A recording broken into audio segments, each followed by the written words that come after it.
Hey, thanks for checking out my procedural city generator, first of all.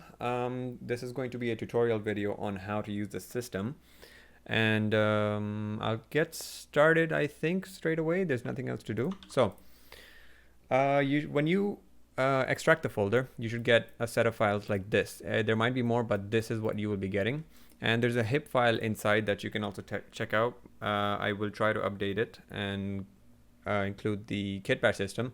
But if you are watching this tutorial, then you can just follow along and get to know how the nodes work. So first thing you really want to do is install or import the HDA. I don't really like installing, so I'm just going to import it manually for this project. So in the system, you have the HDA folder, HIP folder, and texture folder. We're going to touch the texture folder in a bit, but let's start with the HDA. And in the HDA, I have the main file, which is the main HDA, which is the procedural city generator. This one generates the map and the overall like shapes and everything for the city. And then after that, you can decide whichever else you want. So let's start off with the procedural city generator HDA. We're just gonna select it and then press install and create. It's gonna put it in here. I do not want it here. I'm just gonna move it out into here to the tutorial. So we have our procedural city generator HDA. It's gonna complain instantly, first of all, because it needs an input. So I'm gonna open this up and I'm gonna try and zoom into this. So the HDA, it needs some sort of input to work. The input can be in the custom map input form here. And the custom map input form could be a few kinds. I've tried to make it as open as possible, so you can put NURBS in. You can put, you can draw your own shape. You can put geometry. But in general, I would suggest to keep everything a single polygon. Although I do have countermeasures inside that it will convert and fix it, because the HDA requires it to be a single polygon. So I'll do the first route, which is the image. So I'm just going to go here and select an image, and I have it here. Let's go this one here. So I provided a few pictures or examples over here. You can check it out with show image. Right click, show image. And then down here, you can just select any picture you want. I'm going to delete this one because at the moment there is a bug with this one. So don't try this. If you do, that's going to be with the first route, not this image selection. So I'll just select, let's say, Montreal. There we go. And you will already start to have a base geo like this one. So I'm just going to turn off this and turn on smooth shading and hide the ground. So I have a map. Now, this is going to be the fastest one, and it will show you just the island. So that's going to be the first input only. The first input is going to be islands. I'm going to go through the outputs in a second, but right now I'm just going to go through this section of the HDA first. So when you turn on proxy view, it will go into this view, and this is when it's actually going to start, caching everything or calculating everything, and it will create a basic map. Right now, this is a 5 kilometer by 5 kilometer map. It's going to try and fit this as best as it can into this 5 kilometer range. So that's why it's from here to here. You can increase this, but I would really suggest starting off a bit small, so 5, maybe 10. And then you can work your way up to 15 or 25. I've been able to get around 30 even, but it's it can get very heavy. So depending on your PC, it might be you might have to look around or test it out. So I've turned on proxy view, and it basically is going to show you the map. These colors are exactly coordinated to how this system is. So red is for red, yellow is for this, green is for this, light blue is here, and brown is the first one here. I moved this around differently because of one of the node structures. I want it to be clean. So the park is on the last one. The way these work is the red one is all the skyscraper maps. So this is where all the skyscrapers are going to be. The yellow one are tall residential. So basically these are not considered skyscrapers, but they are tall buildings. Green ones are residential, meaning these are the tall, 4, 5, 10 floor residential buildings, the high class ones. Then the blue ones are housing, meaning these could be small residentials, or just could be very small, or just housing with yards and garages and stuff like that. And the last one is parks. So this one is meant to be like, if it's in the farmland area, it could be a place where they have wind turbines, it could be where power plants are, etc. But it's an empty area where you can fill your stuff in. So you can adjust these parameters or these regions with these ranges. So I have each of those ranges here. So I'll say skyscraper range is about here. Tall residential, I want it to be a bit further out.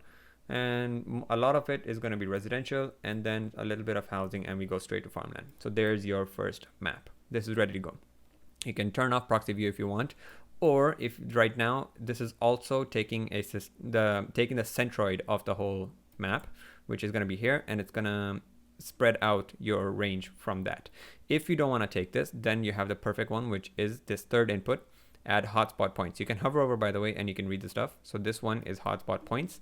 So I'm just going to add a draw curve, sorry, and change this to projection ZX, because I want to look from top down and draw. I'll look from above by pressing space 2, or just be in this mode and press 2. Connect this in, and then I'm just going to draw, I don't know, here and here. I want two sides to be skyscrapers instead. Now it's going to emit from here, so the skyscraper or the skyscraper region, or basically the hotspot region of where the city is, the downtown of this island, is going to be drawn here.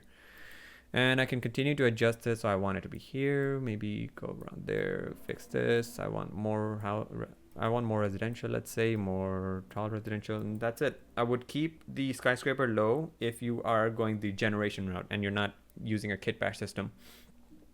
So I have some additional controls here. So you have small noise radius and the large noise radius. This is basically a control of how this is just a noise to apply to the ranges. So it's not all consistent. If you turn this down, it's just going to be a perfect circle or spread from the source. And you can increase it slightly, and you can say, I want to randomize the small noise a little bit. I want to randomize the large noise a little bit. And there you go. I think these are other way around. I'll try and fix this, but either way, you have the control. So there you go. This is the skyscraper. This is the map I like. I'm going to stick to this. I'm going to turn off proxy view. One more thing, you don't need to touch, but I have fracture noise amp, so it's going to fracture the island into pieces based on the size as well. So right now, because it's only 5, it's going to cut, I think it's 1, 2, you can see the seam here, 3 and 4. There's 4 cuts over here. You can change the seed if you don't like this one, if you want the highway to be somewhere else, because these seams are going to become highways. So now you can see there's 1, 2, and that's it. There's no more. So I'll just change this again. I don't like this one. And now we are at this one. I think this one's okay. I like this. 1 and 2. Yep, this is okay enough. So this is how you can change this around. You can change the fracture noise amplitude amount as well. So how strong this curve is going to be. Right now, I've set it to about 6, which seems good for this scale. You can change it, but I'm just going to stick to it. So third input is hotspots. I will name this hotspot curve. I'll put another draw curve down, and I want this to be my highways, which is the second input. So right now, the fracture seams in this area are going to be highways, meaning it's going to try and cut out the buildings in this section. But if you want to have highways connecting other areas, you can continue and draw that as well. So same thing, draw curve. I'm going to change the projection type to ZX. And I'm just going to draw a map or a highway like this. I'm imagining, sorry about that. I'm just going to draw it like that, I don't know, there. You can draw a few. I would not try to, I would try not to just cut them off, like start here and here. Keep it going outside and coming inside. So, but who knows, you can try something out and adjust the geometry afterwards if you want.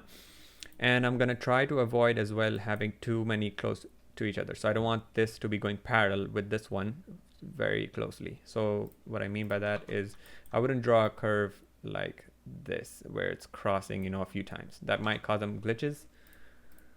So there. So let's say we have this, and I can turn off proxy view. This is still not going to do anything, but I know that this is going to work, so I'll just call this draw highway. Now we have 2 inputs selected. The other 2 are completely optional. I mean, all 4 of these are optional. That's why you can just disconnect all of these and it will still work as long as you have an input geometry or input image in this tab. Or you can put these optional ones in. I'll do this one and this one last because they can they're very unnecessary. So I have this shape, and you can first test out if everything's working. Just put a merge down, and then just select. I'm holding down shift and just selecting each one by one. And this one selected twice. I'll put this here. And I just, for consistency, I'll move this up. It's down here. What is happening? Oh, it was just Houdini. Now, if you check the merge, it's going to now actually process the geometry, and it will show you what the map with highways and everything looks like. And there we go. So this is working. If you get this kind of artifacting, that's just because of how the camera is visualizing this. So I would go to the settings, press D, camera, and I would change this from whatever it is right now to near clip plane. Change this to 10, and I don't know, 1 million. So this should help. But if this is still going through the geometry, it's fine. This is just the map, and it's going to be used to actually make buildings or instance buildings there. So you can ignore that. This is the map I have right now then. Let me talk about the outputs real quick. So I'll put a null down so I can visualize each of these one by one. So the first input is your island. This is the island shape. It has the actual cutout of the island, and then it just has a small edge that if you want to have an ocean around it, sure, just put an ocean at ground level, and this will be at the right height, and this should have a little bit of a floor. And this one has its own groups, so island and island shoreline. So if I select group, I can just show you island is this area, island shoreline is the size there. So you can select, and if you want to apply different colors or something, you can do that. But this is just geometry. You can do whatever you want. It's very low poly, and you can make it higher poly. You can add some details, but be aware of how the rest of the geometry is. So there we go. Make this mood shaded again. That's the first input, which is the island. Second input is the highways. These highways are a bit thick on purpose so that just they go through the island itself. And these are basically going to be combined together. Let me just delete that. So this is going to combine over the island like this. I have very small instance geometry in here of a very small street light and some railings and stuff, and the railings cut off based on where the roads are going to connect and stuff. So it's very low poly, and for now you cannot adjust it and you cannot change the geometry, but if you want, you can still go inside the HDRI and just change around the geometry to whatever you want. But if you're working at this scale, you don't really care. Then the third input are the roads, all the connections to the highways and all the streets between the highways, or the streets between the blocks. So I'm going for a very New York or Manhattan style like layout, so everything is blocky and stuff. And yeah, it just puts roads, and the roads have their own streetlights as well. And again, everything has groups. So I can put this down, connect to the highways. I'll show highways first. If you want to select just the, let's say, highway, this is, the highway is for everything. So if you merge it and you want to see highway, you can go here and search highway. Then I have highway divider. Highway divider are all of these in the center. Highway, then we have highway asphalt. So the intersection asphalt. So everywhere there are intersections, the asphalt in that section will probably have a different road texture. So this is a separate group. Then you have highway railings. These are all the railings on the side grouped up. Highway sidewalk. This is all the sidewalks of the highway. And you can ignore these ones because this should be covered up in the end. And highway street asphalt. So this is all the streets. And the UVs for these are correctly applied. So you can just put one texture down and we'll just apply, and you have a seamless road that's going this direction. You can have multiple lanes or whatever you want. Same thing applies to the roads. I can go here, instead of highway, it will say road intersection asphalt. You have road street lights, all the street lights for the road street asphalt, and there you have it, asphalt. Then let's combine the next one. So then you have all the island maps. So I will ignore these for now, but these are just basically, there you go. These are just the maps. This is information. This is just what's it called, the map area for you to instance stuff or use my other HDAs that are included in this to put geometry on this. And then the final one is the tree points. So this is because I want to be, provide your own kind of trees and just instant them. These ones do have their own P scale. I have provided a P scale up and randomize rotation and stuff. So you can just go in here and, I mean, if you want, just put a tree down. So let's say I put a cube down, pretend this is a tree. I'll put a copy to points. I want to copy this here, and you have trees in the right direction, all pointing up. So I can make this really tall, and there you go, you have lots of trees, but change this to your own trees. And now, so those are all the outputs, and remember, all of these also have they will have their own groups as well, so you can use these to your own liking. And now let's talk about the other two inputs that I skipped. So you have the island shape over here. Let's say you don't want to use this section, it's going to complain, but I can draw my own curve. So I'll do a Bezier curve, and I just select the island again real quick to reference. So this is going to be 5 kilometers. I'm looking at this scale because I don't want to draw my curve to be like 5 meters across. I want it to be proper big. So I'll just put this as reference for now, and I'll draw my shape. I don't know, I'm doing it abstract just so I can see how the system also breaks, because I've been doing some testing and making sure it doesn't break. But you connect it, and there you go. You have your island, and this is your current island, and I'll merge all of these in again. And the shape, fingers crossed, just works. Okay, that took a minute, but we have our island shape. So there we go. And our custom island curve is working, and you can just put it in. You can put more than just curves. You can put your own geometry if you want. But again, I would suggest keeping it quite simple. If you're taking a geometry and you want to boolean some stuff out, so if you want to make a hole here, you'll have to do it outside. You cannot just provide a shape and give it to it. So to this one, you will have to cut out this hole, boolean it, whatever you want, and then plug it back in. So then you have your island like this. Now, the fourth input. So I'll disconnect this again, just so we have a lighter system. I'm just going to cancel this actually. I'm just going to watch the island shape itself. I don't need all the geometry right now. And so the fourth input is terrain input. This one was custom map input. So this will override both of these. And the last one is terrain input. So if you don't want everything to be just on a flat island, you want some mountains or something, you can add those. So you can use height field, grids, whatever you want. I'll show both. So I'll just put a grid down. So there you have your mountain range. I'll plug this in, and now the island also has that mountain range. Yada. And yeah, our island has the same thing. So it will create the map accordingly to that as well. And you don't have to use this. You can use a height field. I'm not going to show height field, but I'm going to show height field, whatever. I'll connect it. So height field.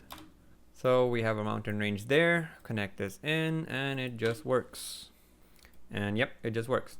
I would suggest keeping your height field and everything scale wise correct, and don't have too many steep angles, otherwise it just doesn't make sense for the system. But yeah, I have this connected, and now we can work on the rest of the system.